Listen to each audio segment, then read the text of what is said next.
Welcome to another episode of From Breakup to Breakthrough. I'm your host, Michelina Cusano. And today we have a very special guest with us.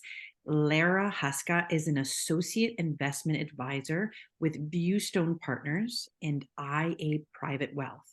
Lara, welcome to the podcast. Well, thank you so much for the intro, Michelina. I'm so honored to be part of this podcast. The topic of it really got me excited for a couple reasons. So my sisters and I were raised by a single mom. We were a team together, a unit, and we had to make some sacrifices along the way.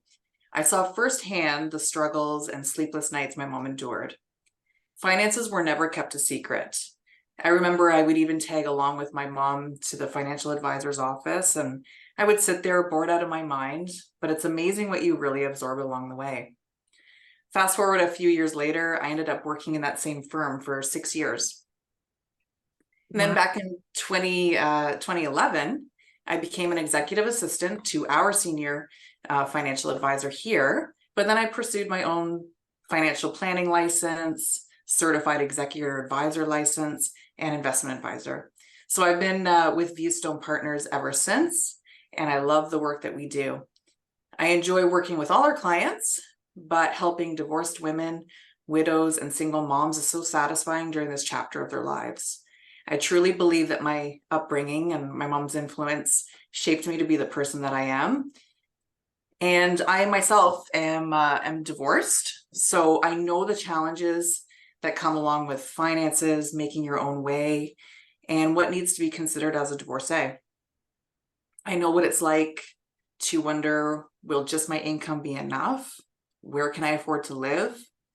So I come at this topic from a few different perspectives and angles, and I'm here to not only offer some financial advice, but to also be a voice and say everything's going to be okay.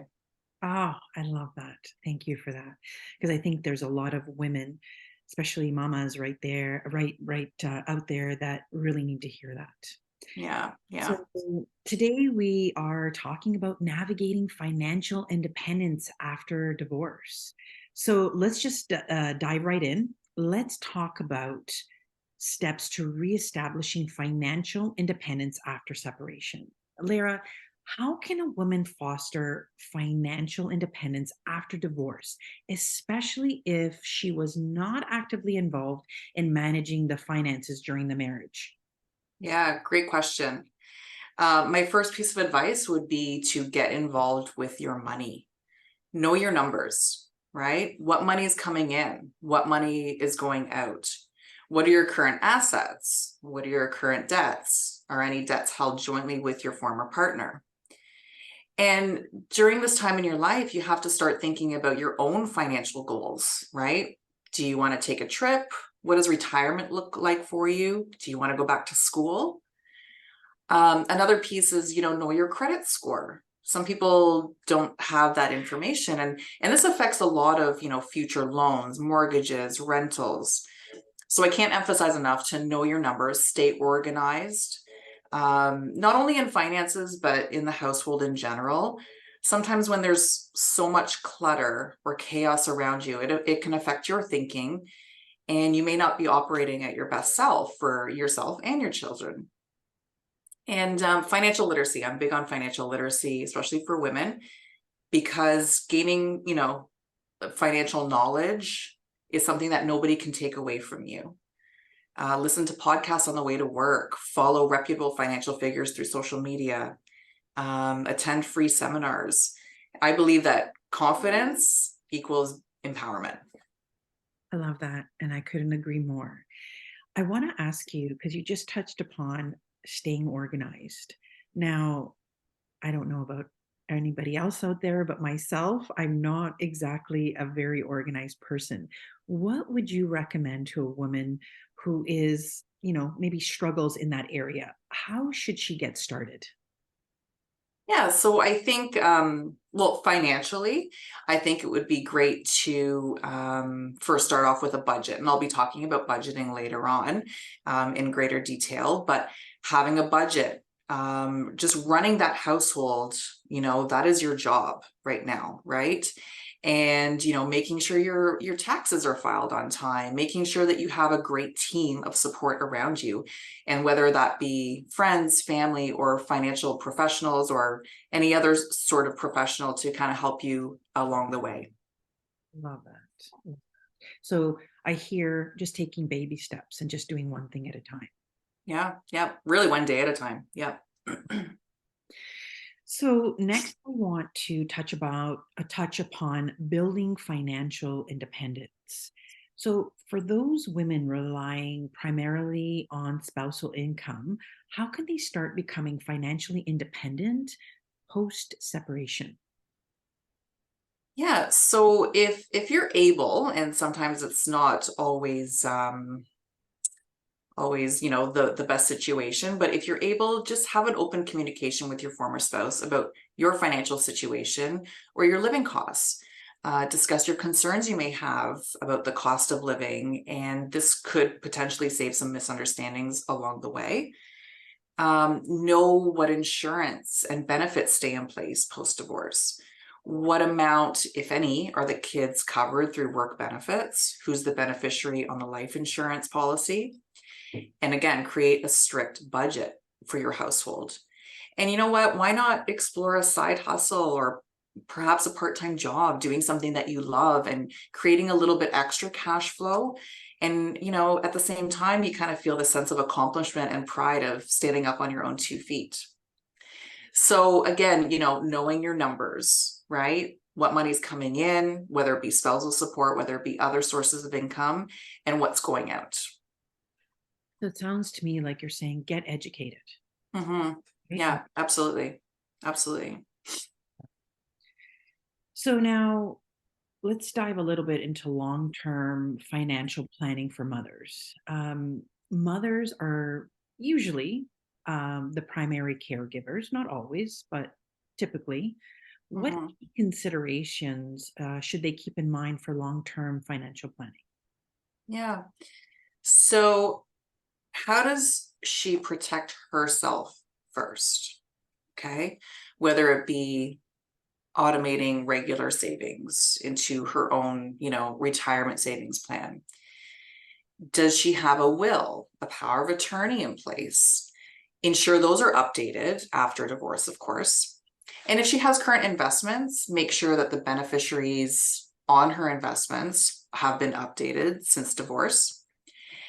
Making sure, because she's now the sole income earner of the household, does she have, or have she thought about critical illness insurance? Has she thought about disability insurance? What if something were to happen to her? How does she protect herself and make sure that there's still income coming in? And has she thought about retirement and putting her retirement first and then the kids' education second? Sometimes that surprises people when I say that. But you never want to be a burden on your kids later in life. So let's save for retirement first, and then let the kids grow up, and then you won't have to ask them for help through your retirement, because nobody really likes to ask their kids for help, let's be honest, right? Um, Maximizing all benefits available through work. Medical, is there a pension plan she can be a part of?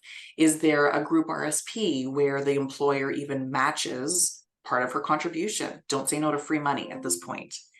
And again, I touched upon this a little earlier, but make sure you file your taxes every year to ensure that you're maximizing the government benefits available to you. So for example, the HST credit, the climate action incentive, every dollar counts. And I know they're not huge amounts, but if you don't file the taxes, then you're not going to be able to get those credits, and a little bit extra every quarter. I love that. And you said something that's really interesting. You said take care of yourself first. So take care of your retirement before you take care of the kids' education, Mm-hmm. which I find when talking to parents and mothers, they do the opposite. They take care of the children's education before they take care of their retirement. Yeah, yeah. And we have to think, 20, 30 years down the road, whatever their time horizon is, are they going to have enough where they can be self-sufficient and not have to ask the kids for help or another family member, right? So that Yeah, is important. So this is kind of like and we spoke about this a little while ago, where it's kind of like you're on the plane. You got to take care of you first, in order Exactly. to take care of others, right? Yeah, you got to take care of yourself so you can help others, Love, right? love that. Yeah.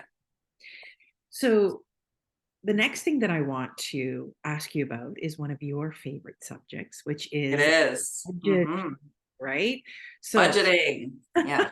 so Lara, what budgeting strategies do you recommend for women navigating the financial challenges of divorce, particularly those with children? Mm-hmm. Favorite topic by far.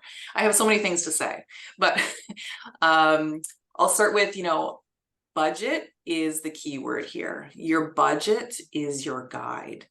Do you have a budget already in place that you use regularly? Are you tracking your expenses? Are you tracking your income? There's plenty of free apps available, so it's nothing that you have to pay for or get too complicated with, right? Mhm. Um, be honest. Be honest in your budget. If you want to spend $300 on hair and nails every month, be honest and then see where things can cut back, right? And Right. speaking of being honest, be honest with your friends and family, right? Maybe you can't manage that expensive Christmas this year. I've had that conversation many times this year. Things are tough right now.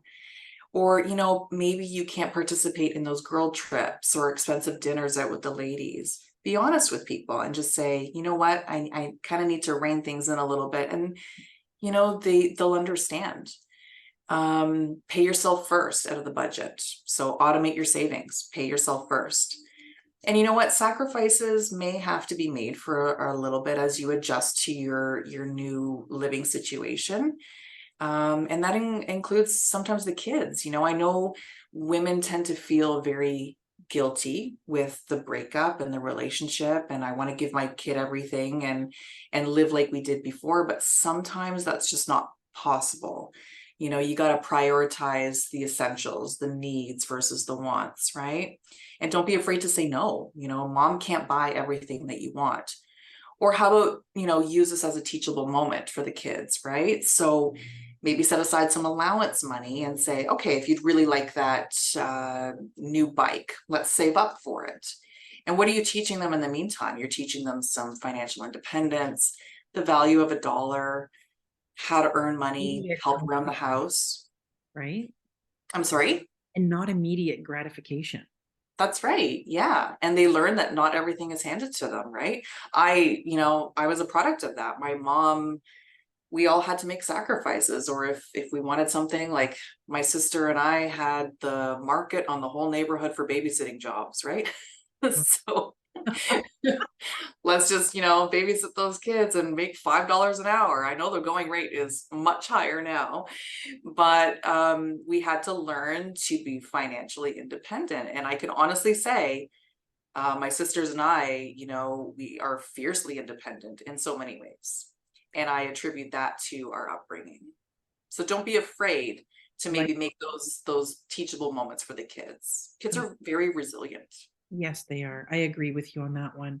And it sounds to me like what you learn in childhood has actually shaped who you are today. Absolutely.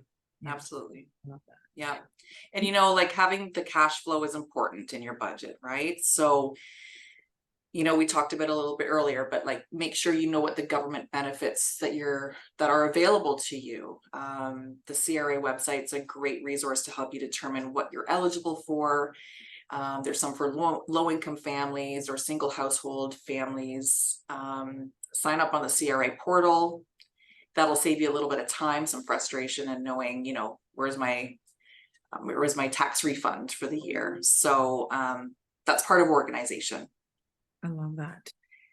You mentioned something about being honest and being truthful and upfront with friends and family. Maybe you can't, buy the Christmas presents that you usually do, or maybe you can't go out for those fancy dinners right now. Instead of getting yourself into financial debt and some trouble, just being honest will actually save you um, some hardship. Yeah. And I'm not suggesting, people need to know the nitty-gritty ins and outs of it. But I think if your friends and family, I mean, they'll understand. They'll say, you know what, just for this year, I need to rein it in a little bit, or just kind of get back on my feet. Everything has changed with a divorced woman and being a single mom. Her whole life has just been upheaval, right? And so let me just kind of get my bearings again. This year's going to be a little bit different, and then let's reassess for next year. Things can be different in a year, as we all know. So it's not necessarily a permanent thing, but just be honest with yourself and with others, and just say, okay, I need to make some changes. That is some really great advice. Thank you. Thank you. So now I want to ask you, how should a woman approach investment decisions during and after divorce to build a secure financial future for herself and her children? Great question. Emergency funds. So have that stash readily available. What happens if you lose your job? Or what if things haven't quite shaken out yet through, divorce process and all that? We all know it takes time, right? Keep an emergency fund readily available. And by emergency fund, I typically recommend 3 to 6 months worth of monthly expenses. So again, knowing what those monthly expenses are and what you need, that's part of the process, right? And that's on your budget. Let's think about debt consolidation or repayment. Interest rates, as we know, they're all rising, and credit cards average now is about 22-23% per year. That's a lot. And that just, if you're making the minimum payments, it just keeps you in that vicious cycle of never being able to pay it off. So you might have good intentions of putting, $500 on a Visa and paying $10 a month on it, but it's going to take you years to pay off that simple charge. And again, with interest rates, lines of credit are also creeping up, Yeah. not to the extent of credit cards, but it's just something to keep in mind, right? Meet with an advisor that you trust and that you can navigate this challenging life event with you. Make sure you form that connection and that relationship. Be familiar with your work benefits. Again, we talked a little bit about group RSP, pension plans, things that are matched by your employer. Don't say no to free money at this point. And know what different accounts can do for you, okay, in the investment world. So educate yourself. What's an RSP? What's a Lira? What's an RESP? And how do they all work together for your financial future? And when is it best to use them? So for example, the RESP, that's the education savings plan for the kids and saving up for their post-secondary education. And perhaps, this is information that people already know, but I'll just put it out there. But every time you make a contribution to the RESP, the government provides a 20% grant on every contribution. A lot of So money. yeah, so free money again.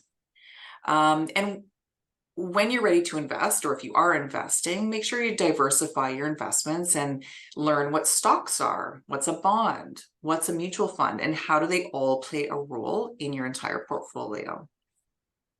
I love that. And I don't think, I could be wrong, but I don't think a lot of women even know the difference between all of these, like the stocks and the RESPs. Is that correct? Sure. Yeah. Yeah. That's part of our financial literacy that we have here. At Viewstone Partners, I actually run a women in investing seminar around Mother's Day. I like to do it around Mother's Day in springtime. And I kind of let the conversation flow. So what's on your mind? What do you want to learn about? What do you want to talk about? And I usually have a piece about investments and learning about investments, Yeah. but I had really great response in this year's seminar that I did. And I just kind of opened the floor and I just said, what's on your mind? What are you guys worried about? What keeps you up at night? And the stories that came out was incredible. And just having those women around you and learning about their particular journey through divorce or losing a spouse.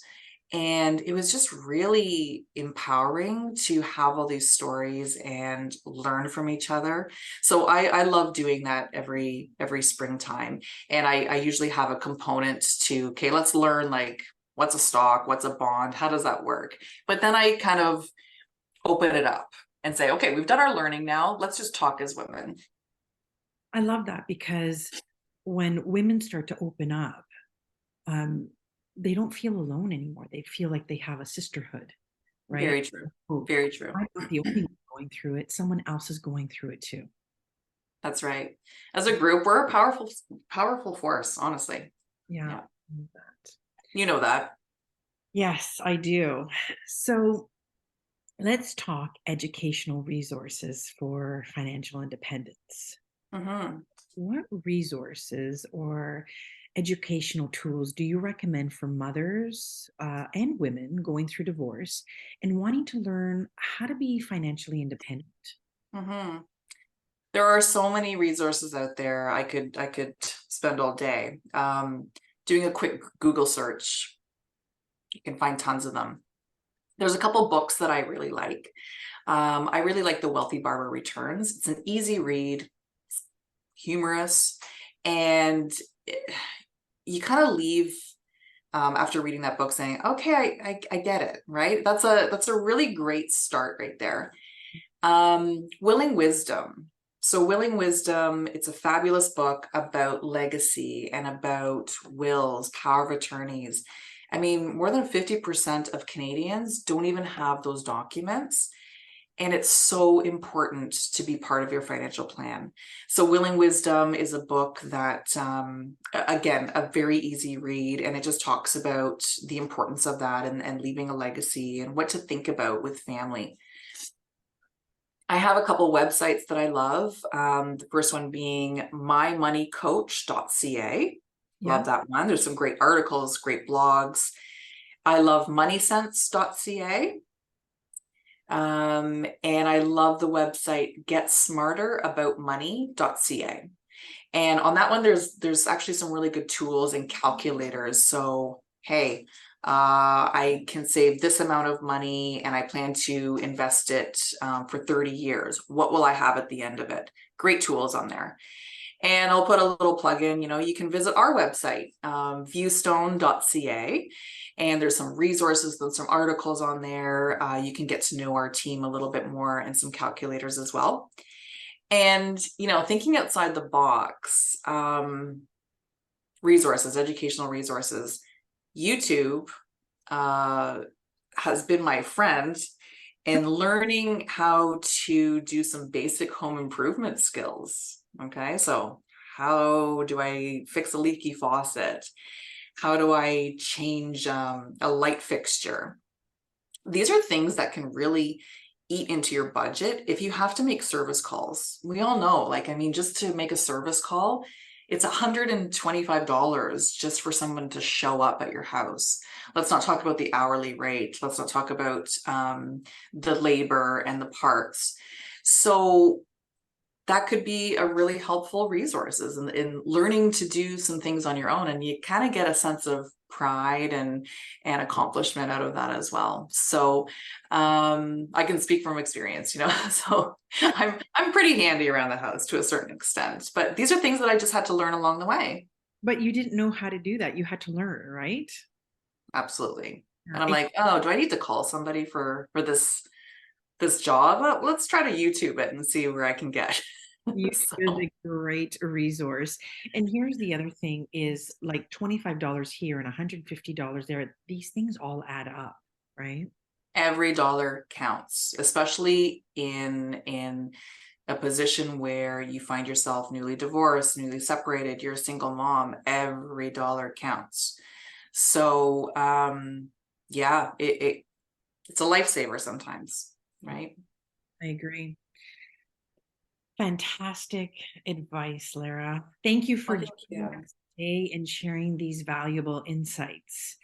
So that wraps up another insightful episode of From Breakup to Breakthrough. A big thank you to Lara Huska for shedding light on financial independence after divorce. Remember that knowledge is the key to empowerment. Stay tuned for more empowering conversations. Until next time, take care. Thank you so much. Thank you.